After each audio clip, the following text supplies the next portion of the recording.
Nous travaillons en tant que coalition. Lorsque la coalition est identifiée, je crois qu'elle constitue la base. Y a-t-il des raisons pour que ceux qui n'en font pas partie puissent faire partie du gouvernement? C'est à eux de souscrire d'abord au programme commun de la coalition. Nous n'avons pas une telle offre jusque-là, que ceux qui ne sont pas de la coalition veulent bien nous rejoindre et adhérer au programme commun de la coalition. Nous n'avons pas cette offre, donc je ne sais pas aller au-delà de ça. Mais vous savez... Première force politique du pays, étant majoritaire au Parlement, le Front commun pour le Congo n'entend pas composer au sein du gouvernement, avec tous ceux qui n'adhèrent pas au programme commun signé de concert avec le Cap pour le changement, plateforme soutenant le chef de l'État, Félix Tshisekedi.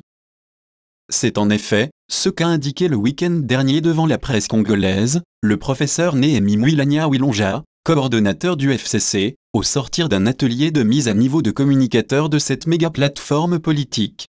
L'idée que la coalition cache, c'est une réalité. Vous avez vu quand on mettait sur pied les bureaux de l'Assemblée nationale, ces bureaux ont été constitués conjointement. En tout cas, les tickets qui est passé, c'était un ticket conjoint FCC cash. Et la démonstration qui a été faite était telle qu'il n'y avait pas d'ombre de doute que cette coalition marchait parfaitement bien. Parce que nous avons vu... L'ancien directeur de cabinet de l'ex-président de la République, Joseph Kabila, a souligné que la coalition FCC cash est une réalité et donc une vérité. Pour entériner ses propos, Néhémie Mouilania a fait allusion au déroulement de l'élection des membres du bureau définitif de l'Assemblée nationale, laquelle élection, rappelle-t-il, a été remportée à différents postes. Les tickets gagnants choisis et adoptés par les deux plateformes. Même un candidat de Cash qui a 47 députés, passé avec 350 voix. Mais nous avons vu également les candidats proposés par les FCC qui sont passés avec plus de 370 voix, alors que le FCC a à lui tout seul 339 députés. Donc, il n'y a pas de doute que cette coalition est une réalité aujourd'hui. Je crois que le deuxième exemple clair, c'est celui de la désignation du Premier ministre aujourd'hui. Si vous avez bien suivi, il a été clairement indiqué que cela est le produit aussi bien de la Constitution qui prévoit les conditions dans lesquelles le Premier ministre doit être nommé, mais également d'un accord politique qui est un accord de coalition entre les deux forces les plus grandes en tout cas au pays, dont l'une était issue de l'opposition hier et l'autre de la majorité d'hier. Et de ce point de vue, je peux vous confirmer que la santé de la coalition, elle est bonne. Alors, est-ce qu'on pourrait avoir un gouvernement dans les jours qui viennent? Mais certainement, il n'y a pas de doute. Et les discussions, est-ce qu'elles se poursuivent? Mais le dialogue est permanent entre alliés. Et donc, rassurez-vous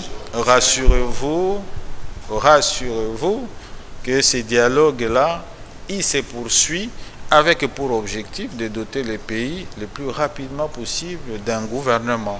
Jusque-là, nous travaillons en tant que coalition. Lorsque la coalition est identifiée, je crois qu'elle constitue la base. Y a-t-il des raisons pour que ceux qui n'en font pas partie puissent faire partie du gouvernement? C'est à eux de souscrire d'abord au programme commun de la coalition. Nous n'avons pas une telle offre jusque-là, que ceux qui ne sont pas de la coalition veulent bien nous rejoindre et adhérer au programme commun de la coalition. Nous n'avons pas cette offre, donc je ne sais pas aller au-delà de ça. Mais vous savez, nous sommes une plateforme en croissance.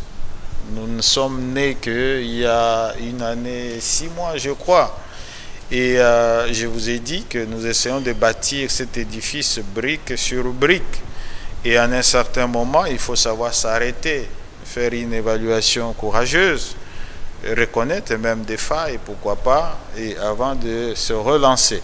Mais il faut savoir aussi qu'il y a un changement de contexte aujourd'hui.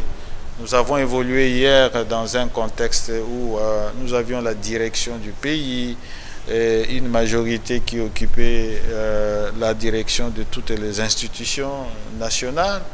Mais aujourd'hui, il y a eu une alternance politique à la tête du pays. Nous sommes en train de forger une coalition politique. Et donc, il ne faut pas que nous puissions communiquer comme si rien ne s'était passé. Et comme si nous n'avions aucune leçon à tirer de l'histoire. Nous essayons donc d'actualiser notre communication et la mettre au diapason des enjeux actuels et futurs. Moïse Katumbi, déclaré persona non grata au Lualaba, par le rapporteur de l'Assemblée provinciale de cette province. Moïse, ne crois pas que nous avons des champs. Dieu a ma intrant, ma semence, ma nini. Est-ce qu'il y a rupture? On t'a appris qu'il y a rupture. Moïse, ici, nous on mange bien. La farine amène ça à Kachobwe. Le message contenu dans l'interview de Moïse Katumbi Chapwe relève de la pure provocation pour quelqu'un qui se dit homme de paix.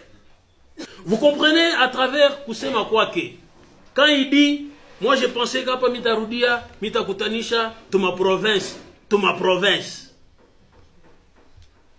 Il sait quoi, ma Suisse. Vous comprenez que, et qu'on a eu haine, ya kuchanga naaya. Parce que lui était contre le découpage. Quand il dit, je pensais qu'en rentrant mitakutanisha, il sait Géouka Suisse. Mais l'Olaba il a Géouka Suisse en 3 ans.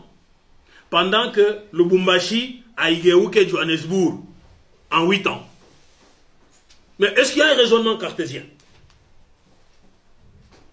Cartésien, Joksema Yabantu Bagiri. Oui, tu as promis. Lui a promis. Mais moi, j'étais à Lubumbashi encore à cette époque. Michel Tokaka Lubumbashi depuis Zamani, Moïse, you bien. On se connaît. Oui, pas le Rukuyaka gouverneur. Vous savez que je vais transformer le Lubumbashi en Djobour. Les archives existent. Ça, c'est Léo. Oui, on a Ouliza. Mouye, je sais, est-ce qu'on a Géouza, l'Alabe, il a quoi Suisse en 3 ans. Oui, on a Géouza, Lubumbashi, il a quoi Djobour en 8 ans. Si tu étais allé à l'université, tu ne te permettrais pas de raisonner comme ça. Nous mettons Moïse Katumbi Chapwe sévèrement en garde. Et le déclarons persona non grata au là-bas. Sinon, le sang va effectivement couler comme... Mais, au lieu de coucou, baki alors coucou. Mais quand on a couillé à coucou, on ne va pas te laisser te promener comme dans un champ de maïs. Ushiku yelo coucou, injo swahili. Ushiku yelo coucou. Tunakatala, yukulo alaba, aina kwenu, c'est tunakatala.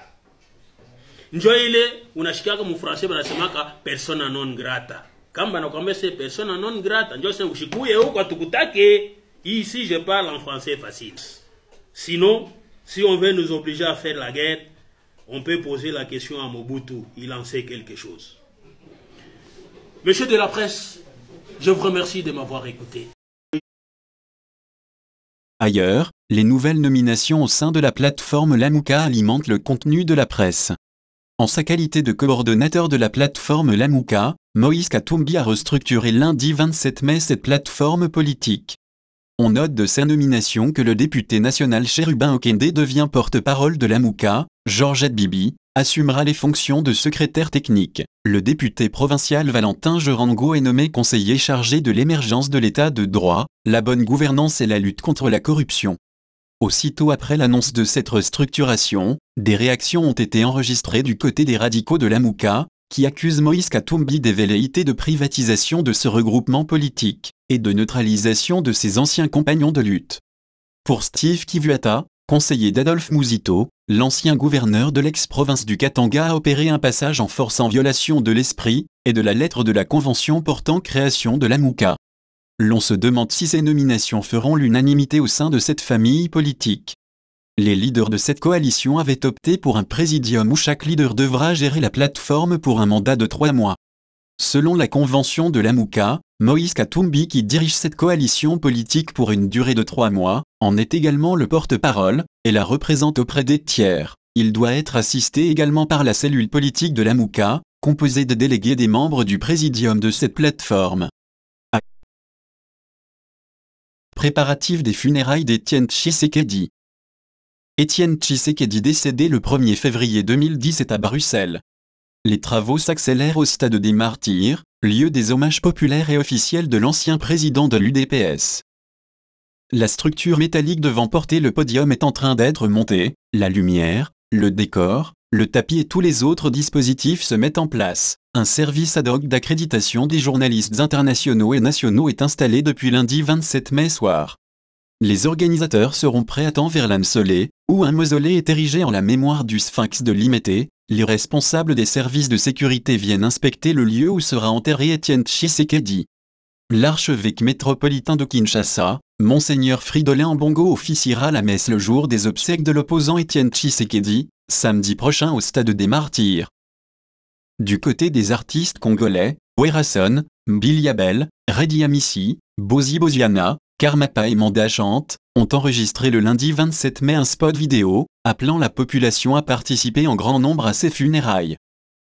Le Tshisekedi que la RDC va pleurer de façon officielle pendant les 3 jours du deuil, n'est pas un Étienne Tshisekedi en tant que président national de l'UDPS, mais un ancien Premier ministre.